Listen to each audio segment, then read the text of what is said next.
Hello friends, எல்லாருக்கும் வணக்கம். நிஃப்டியை பொறுத்தளவுக்கும் இன்றைக்கி கிட்டத்தட்ட ஒரு 123 புள்ளிகள் இறக்கம் கொடுத்து இன்றைக்கி வீழ்ச்சியில் தான் முடிச்சிருக்காங்க.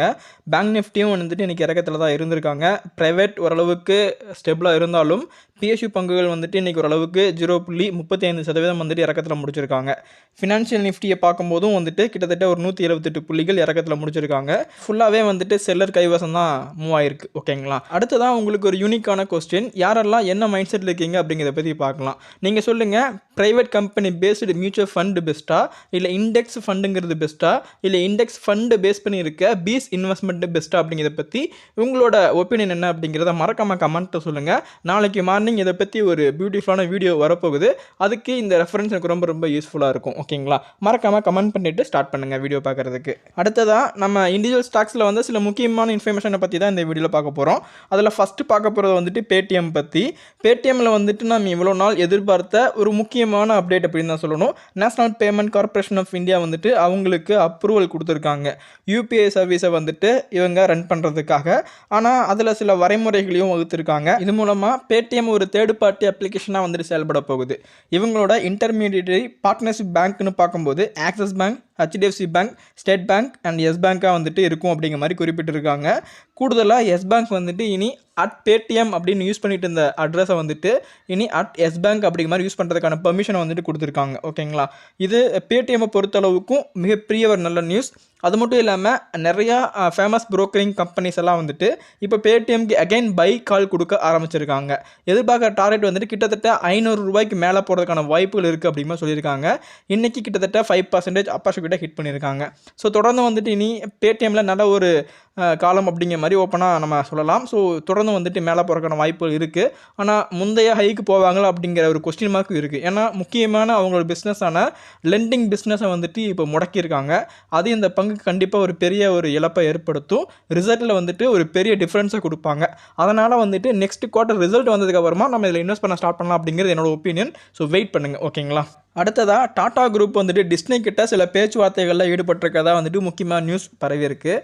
அது நிறையா மிஸ்லீடிங்காக வந்துட்டு போயிட்டுருக்கு. ஆக்சுவலாக என்ன நடந்துட்டுருக்கு அப்படின்னு பார்த்தீங்கன்னா, ரிலையன்ஸ் வந்துட்டு நம்ம டிஸ்னி கூட பேச்சுவார்த்தைகள் போயிட்டுருக்கு மெர்ஜிங் சம்மந்தமாக அப்படிங்கிற மாதிரி ரீசெண்ட் டைமில் ஏகப்பட்ட நியூஸ் நம்ம டிஸ்கஸ் பண்ணிட்டோம். டிஸ்னிக்கு வந்துட்டு டாடா ஸ்கை, அதாவது டாடா பிளே அப்படிங்கிற அவங்களோட டிஜிட்டல் பார்ட்னர்ஷிப்பில் வந்துட்டு சில பங்குகள் இருக்குது. இப்போது ரிலையன்ஸ் வந்துட்டு இந்த டிஸ்னி வாங்கினாங்க அப்படின்னா, ஸோ டிஸ்னியில் இருக்கிற இந்த டாடா பிளேவோட ஸ்டேக் வந்துட்டு ரிலையன்ஸுக்கு போய்ட்டுள்ள. அதனால் டிஸ்னே வந்துட்டு அவங்களோட டாடா பிளேயில் வச்சிருக்க அவங்களோட ஸ்டேக்கை திரும்ப வாங்குவதற்கான பேச்சுவார்த்தைகள் அப்படிங்கிறது டாடா குரூப்புக்கும் டிஸ்னேக்கும் இடையில வந்துட்டு போயிட்டுருக்கு. இதுதான் ஆக்சுவலாக வந்துட்டு அவங்களோட கம்யூனிகேஷனாக இருக்குது. ஸோ ஓகேங்களா? ஸோ டிஸ்னேவை வாங்குறதுக்கான பேச்சுவார்த்தைகள் அப்படிங்கிறது கிடையாது. டிஸ்னேயில் இருக்க டாட்டாவோட ஸ்டேக்கை வந்துட்டு திரும்ப டாட்டாவை வாங்குறதுக்கான பேச்சுவார்த்தைகள் அப்படிங்கிறது போயிட்டுருக்கு. இதுதான் ஆக்சுவலாகவே நடந்துட்டுருக்கு. ஓகேங்களா? இதை நீங்கள் கிளியராக புரிஞ்சுக்கோங்க. ஓகேங்களா? அடுத்ததாக நம்ம அலைஸ் ப்ளூ அப்படிங்கிற ஒரு ப்ரோக்கிங் கம்பெனி பற்றி தாங்க நம்ம பார்க்க போகிறோம். நான் பர்சனலாக 3 மாதம் யூஸ் பண்ண எக்ஸ்பீரியன்ஸை சொல்கிறேன். One of the best broking company. முக்கியமாக தமிழ் கம்யூனிட்டி பீப்புளுக்காக வந்துட்டு இவங்க ரொம்பவும் பெஸ்ட்டான ஒரு சர்வீஸ் கொடுத்துட்ருக்காங்க. நிறையா பெரிய பெரிய ப்ரோக்கிங் கம்பெனிஸில் ரீசெண்ட் டைமில் தமிழ் கஸ்டமர் சப்போர்ட்டை நீக்கியிருக்காங்க.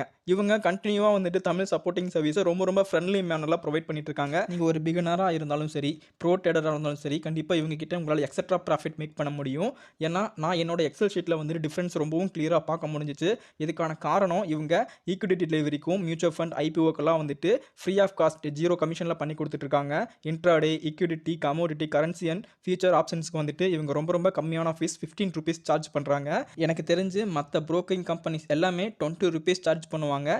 வெறும் 5 ரூபீஸில் பெரிய மாற்றம் என்ன வரும்னு யோசிச்சிங்க அப்படின்னா, 264 ட்ரேடிங் டேஸில் நீங்கள் வெறும் 10 ஆர்டர் மட்டுமே எடுத்தாலே வருஷத்துக்கு 52,800 ரூபா நீங்கள் ப்ரோக்கரேஜ் மூலமாக செலவு பண்ணுறதா இருக்கும். நீங்கள் ஒரு அக்ரெசிவ் ட்ரேடர் அப்படின்னா இதை விடவும் அதிகமாக நீங்கள் பே பண்ணுவீங்க. ஆனால் அந்த வேல்யூ உங்களுக்கு தெரியாது. ஏன்னா இது ஒரு குமுலேட்டிவ் வரும்போது தான் நமக்கு ஒரு பெரிய அமௌண்ட்டாக தெரியும். அப்போது 15 ரூபீஸ் ரெடியூஸ் ஆகும்போது உங்களுக்கு கிட்டத்தட்ட 39,600 வந்துட்டு பே பண்ணுவீங்க. மினிமம் உங்களுக்கு 13,200 ரூபாய் சேவ் பண்ண முடியும். இந்த கம்பெனி நம்ம தமிழ்நாட்டில் ஈரோட்டில் தொடங்கப்பட்ட கம்பெனி. பின்னால் வந்துட்டு இதோட ஹெட் ஆஃபீஸ் பெங்களூரில் அமைக்கப்பட்டாலும் இப்போதைக்கு தமிழ் பீப்புள்ஸ்க்கு ரொம்பவும் பெஸ்ட்டான ஒரு சர்வீஸை கொடுக்குற ஒரு நம்பர் 1 கம்பெனி அப்படின்னு சொல்லி ஆகணும். இந்த நம்பிக்கை இவங்க சம்பாதிச்சனால தான் கரண்ட்டாக இவங்க கிட்ட 5 லட்சத்துக்கும் மேற்பட்ட கிளைண்ட்டோட 400க்கும் மேற்பட்ட எம்ப்ளாயீஸ், 20க்கும் மேற்பட்ட மேற்பட்ட சிட்டிஸில் கிட்டத்தட்ட 12,000 பார்ட்னர்ஸோட ரொம்பவும் சக்ஸஸ்ஃபுல்லாக ரன் பண்ணிட்டு இருக்காங்க. அலைஸ் ப்ளூவில் நீங்கள் அக்கௌண்ட் ஓப்பன் பண்ணணும்னு நினச்சிங்க அப்படின்னா டிஸ்கிரிப்ஷன்லையும் நம்ம கமெண்ட்ல இருக்க லிங்கை கிளிக் பண்ணிங்க அப்படின்னா இந்த பேஜ் உங்களுக்கு ஓப்பன் ஆகும். இதில் உங்கள் name, email ID, mobile number, உங்களோட ஸ்டேட் கொடுத்து ஓப்பன் அக்கௌண்ட் கொடுத்தீங்க அப்படின்னா 15 மினிட்ஸ்க்குள்ளே உங்களுக்கு அக்கௌண்ட் வந்துட்டு ஓப்பன் ஆகிடும். ரொம்ப யூஸ்ஃபுல்லாக இருக்கும். நம்ம லிங்க் மூலமாக நீங்கள் ஜாயின் பண்ணும்போது நம்மளோட ஃபியூச்சர் ப்ரோக்ராமான ஜீரோ டு ஹீரோ இன்வெஸ்ட்மெண்ட் ஸ்ட்ராட்டஜியில் வந்துட்டு உங்களுக்கு ஃப்ரீ டிக்கெட் கிடைக்கான வாய்ப்புகள் இருக்குது. கண்டிப்பாக ட்ரை பண்ணிவிட்டு உங்களோட கிளைண்ட் ஐடியை எனக்கு மெசேஜ் பண்ணுங்கள் வாட்ஸ்அப்பில். தேங்க்யூ.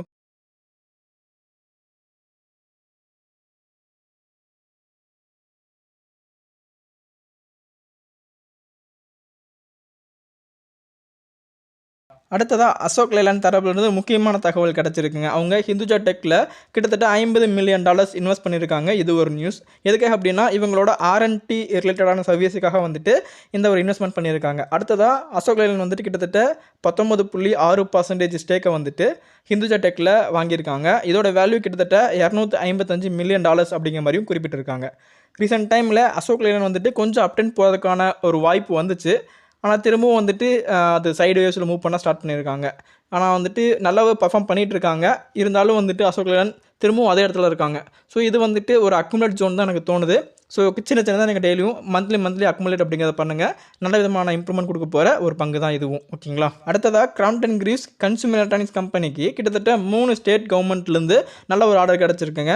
மகாராஷ்டிரா கவர்மெண்ட் கிட்டேருந்து 62 கோடிக்கு ஆர்டரும், ஹரியானாலேருந்து 9 கோடிக்கும், ராஜஸ்தான்லேருந்து 30 கோடிக்கும் ஆர்டர் அப்படிங்கிறது கிடச்சிருக்கு.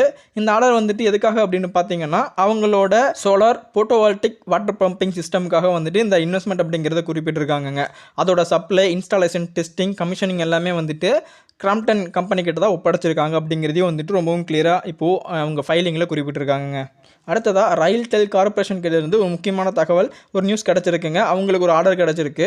ஒடிசா கம்ப்யூட்டர் அப்ளிகேஷன் சென்டர் அப்படிங்கிற கம்பெனிக்கிட்டேருந்து ஒரு 113 கோடிக்கு ஆர்டர் கிடச்சிருக்குங்க. இது வந்துட்டு ஒரு ஐபி கனெக்ஷன், ஐபி நெட்வொர்க் வந்துட்டு ஒடிசா ஃபுல்லாகவே வந்துட்டு அமல்படுத்துறதுக்கான ஒரு ஆர்டர் அப்படிங்கிற மாதிரி குறிப்பிட்டிருக்காங்க. ஸோ இது வந்துட்டு ரயில்டெல் பொறுத்தளவுக்கும் ஒரு பெட்டரான நியூஸ் தான். ஸோ வெயிட் பண்ணுங்கள். நல்ல ஒரு பங்கு தான். ரீசெண்ட் டைமில் வந்துட்டு நல்ல ஒரு முன்னேற்றம் கொடுத்தாங்க. இப்போதைக்கு வந்துட்டு கொஞ்சம் ஒரு இறக்கம் கொடுத்து இப்போதைக்கு இந்த நியூஸ்னால கொஞ்சம் மேலே போயிருக்காங்க. நல்ல ஒரு கரெக்ஷன் அப்படிங்கிறது வரும். அதுக்கப்புறமா இந்த பங்கெல்லாம் இன்வெஸ்ட் பண்ணலாம். ஓகேங்களா. அடுத்ததாக சர்வேஸ்வர் ஃபுட் பற்றி ஒரு முக்கியமான அப்டேட் கிடச்சிருக்குங்க.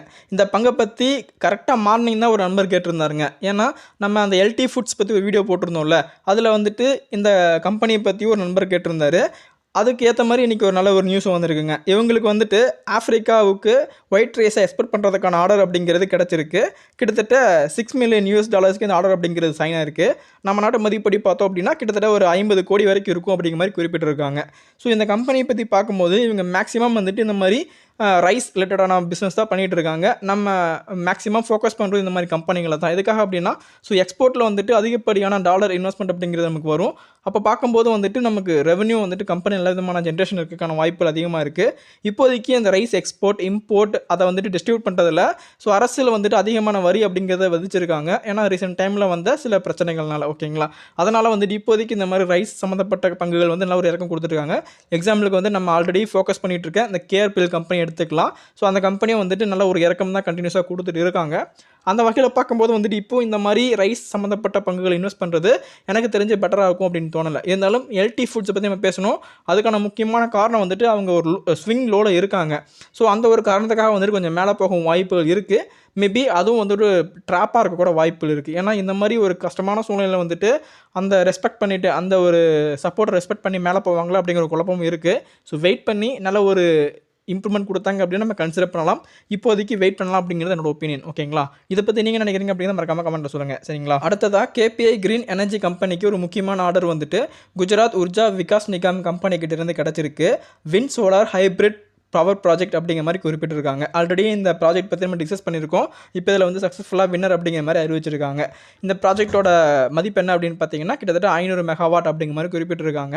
இது கேபிஐ கிரீன் பொறுத்தளவுக்கு ரொம்ப பெட்டரான நியூஸ் தான். ஓகேங்களா. இருந்தாலும் மார்னிங்கில் ஒரு பாசிட்டிவ் ரெஸ்பான்ஸ் கொடுத்து ஓப்பன் ஆகிருந்தாலும் க்ளோசிங்கில் கிட்டத்தட்ட 2.5% அளவுக்கு இறக்கத்தில் தான் இன்றைக்கி பங்கு முடிச்சிருக்காங்க. ஓகேங்களா. ஸோ இப்போ வந்துட்டு ரீசெண்ட் டைமில் அந்த எலெக்ஷனை ஒட்டி ஏகப்பட்ட மாற்றங்கள் அப்படிங்க வந்துட்டு இருக்கு. அது வகையில் வந்துட்டு இன்றைக்கி பெட்ரோல் டீசலுக்கு வந்துட்டு பர் ₹2 அப்படிங்கிற மாதிரி கட் பண்ணியிருக்காங்க. ப்ரைஸ் கட் நடந்தனால ஸோ ஓஎம்சி கம்பெனிகளுக்குலாம் வந்துட்டு ஒரு இறக்கம் அப்படிங்கிற நடந்திருக்கு. மேக்ஸிமம் 8% வரைக்கும் கீழே விழுந்திருக்காங்க. ஆல்ரெடி நமக்கு தெரியும் எலெக்ஷன் வரும்போது இந்த மாதிரி சில நிகழ்வு நடக்க வாய்ப்புகள் அதிகமாக இருக்குது. ஸோ இந்த டவுனை வந்துட்டு கண்டிப்பாக ஒரு ஆப்பர்ச்சுனிட்டி தான். ஸோ டெஃபினட்டாக நம்ம அதை யூட்டிலைஸ் பண்ணிக்கலாம். ஓகேங்களா? ஆல்ரெடி இந்த மாதிரி ஓஎம்சி கம்பெனிஸ் வந்து ரீசெண்ட் டைமில் நல்ல ஒரு ஹிட் கொடுத்துருக்காங்க. நம்ம நல்லாவே பார்க்க முடிஞ்சு. ஸோ பிபிசிஎல், இந்தியன் ஆயில் ஆகட்டும், நம்ம ஹிந்துஸ்தான் பெட்ரோல் கார்பரேஷன் எல்லாமே வந்துட்டு ஒரு நம்பவே முடியாத அளவுக்கு இன்றைக்கி இந்த டவை இம்ப்ரூவ்மெண்ட் அப்படிங்கிறத கொடுத்துருக்காங்க. ஸோ அதனால் இந்த இறக்கம் அப்படிங்கிறத பார்த்து உடனே நம்ம பெரிய பெரிய அமௌண்ட் இன்வெஸ்ட் பண்ணாமல் ஒரு சின்ன சின்ன அமௌண்ட்டாக நம்ம இன்வெஸ்ட் பண்ணி நம்மளோட பொசிஷனை வந்துட்டு கொஞ்சம் ஸ்ட்ராங் பண்ணிக்கலாம். ஓகேங்களா? இந்த இறக்கம் அப்படிங்கிறது கண்டிப்பாக ஒரு சான்ஸ் தான். நீங்கள் யூட்டிலைஸ் பண்ணிக்கோங்க. சரிங்களா? வாட்ஸ்அப்பில் வந்துட்டு நிறைய பேர் என்கிட்ட பர்சனல் மெசேஜ் பண்ணீங்க. எனக்கு ரொம்ப ரொம்ப ஹாப்பியாக இருந்துச்சு. நீங்கள் கேட்ட டவுட்ஸ் எல்லாமே வந்துட்டு எனக்கும் ஒரு காலத்தில் இருந்த டவுட்ஸ் தான். ஸோ மேக்ஸிமம் எல்லாருமே எங்கிட்ட கேட்டது வந்துட்டு ஒரு ப்ராப்பரான டைவர்சிஃபிகேஷன் வந்துக்கிட்ட என்கிட்ட இல்லாமல் போயிடுச்சு ப்ரோ. அதனால் வந்துட்டு எனக்கு மேக்ஸிமம் வந்துட்டு ஒரு இண்டெக்ஸ் விழுந்தாலோ இல்லை ஏதாச்சும் ஒரு பர்டிகுலர் செக்டர் விழுந்தாலோ வந்துட்டு என்னோட போர்ட்ஃபோலியோ ஃபுல்லாகவே வந்து ரெட்டில் மாறக்கான வாய்ப்புகள் அதிகமாக இருக்குது. அதை வந்துட்டு நான் எப்படி மாற்றுறது, எப்படி வந்துட்டு நான் கரெக்டாக ஒரு டைவர்சிஃபை பண்ணி இன்வெஸ்ட் பண்ணலாம் அப்படிங்கிறத பற்றி நிறைய பேர் எங்கிட்ட கேட்டிருந்தீங்க. குறிப்பாக வந்துட்டு ஒரு நண்பர் வந்துட்டு ரொம்பவும் ஃபீல் பண்ணி கேட்டிருந்தார். அதுக்காகவே வந்துட்டு நான் என்னோட லாங் டேர்ம் டிமெட் அக்கௌண்ட்டில் வந்துட்டு எந்த மாதிரி நான் ஃபாலோ பண்ணிகிட்டு இருக்கேன் சில ஸ்டெப்ஸ் அப்படிங்கிறத பற்றி ஒரு டீட்டெயிலான வீடியோ வந்துட்டு நான் மேக் பண்ணலாம் அப்படின்ட்டு இருக்கேன். ஸோ உங்களுக்கு வந்துட்டு அதில் ஏதாச்சும் ஆட் ஆன் பண்ணணும்னு நினச்சிங்க அப்படின்னா அப்புறம் இந்த டாப்பிக்கு அதில் ஆட் ஆன் பண்ணிங்க அப்படின்னா நான் கொஞ்சம் ஹெல்ப்ஃபுல்லாக இருக்கும் அப்படின்னு நினச்சிங்க அப்படின்னா அந்த டாபிக் என்ன அப்படிங்கிறது கமெண்ட்டில் சொல்லுங்கள். கண்டிப்பாக நான் அதில் ஆட் பண்ணிக்கிறேன். சரிங்களா? ஸோ இந்த வீடியோ வந்துட்டு கண்டிப்பாக நிறைய பிகினர்ஸ்க்கு வந்துட்டு யூஸ்ஃபுல்லாக இருக்கும். ஏன்னா நிறைய பிகினர்ஸ் தான் வந்துட்டு உள்ளே வரும்போது எப்படி வந்துட்டு நம்ம போர்ட்ஃபோலியோ டைவர்ஸ் பண்ணுறது அப்படிங்கிறது தெரியாமல் வந்துட்டு ஸோ நினைக்கிற ஸ்டாக்கை வந்துட்டு வாங்கிட்டு கஷ்டப்படுறாங்க. ஸோ அவங்களுக்கு கண்டிப்பாக இந்த வீடியோ ரொம்ப ரொம்ப யூஸ்ஃபுல்லாக இருக்கும் அப்படிங்கிற நம்பிக்கை எனக்கு ரொம்ப ரொம்ப அதிகமாக இருக்குது. ஸோ மறக்காமல் வந்துட்டு உங்களுக்கு ஏதாச்சும் டவுட் இருந்தாலும் கமெண்ட்டில் சொல்லுங்கள்.